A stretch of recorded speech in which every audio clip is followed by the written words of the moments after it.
সবচেয়ে বড় কবিরা গুনাহ কোনটা তোমরা জানো নাকি? সাহাবারা বললেন, আপনি সবচাইতে ভালো জানেন ইয়া রাসূলুল্লাহ, আপনি বলেন। বিশ্বনবী বললেন, সবচাইতে বড় কবিরা গুনাহ আল্লাহর সাথে শিরক করা। হেলান দিয়ে 2 নম্বরে উকুকুল ওয়ালিদাইন, মাতা পিতার অবাধ্য হওয়া। 3 নম্বরটা যখন বলবেন হেলান থেকে উঠলেন এভাবে, সিরিয়াস। 3টা কবিরা গুনাহ তোমাদের বলবো না, বলেন। 2টা বলছে হেলান দিয়ে, একটা হচ্ছে আল্লাহর সাথে শিরক করা, 2 নাম্বার হচ্ছে মাতা পিতার অবাধ্য হওয়া। 3 নাম্বারটা যখন বলবেন, ওয়াকানা মুত্তাকিয়ান, তিনি হেলান দেওয়া ছিলেন, ফাজালাসা, সিরিয়াস হয়ে বসলেন।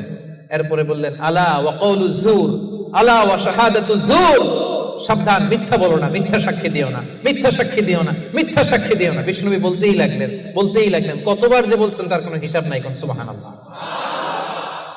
সিরিয়াস, খুবই সিরিয়াস। কারণ মিথ্যা সাক্ষী সমাজে বাতিলকে প্রতিষ্ঠিত করে, জালিমকে প্রতিষ্ঠিত করে। মিথ্যা সাক্ষী সমাজে অন্যায়কে প্রতিষ্ঠিত করে। চিল্লায় বলেন ঠিক কিনা? মহাপাপ। রহমানের বান্দারা মিথ্যা সাক্ষী দেন। দিবেন কোনদিন মিথ্যা সাক্ষী?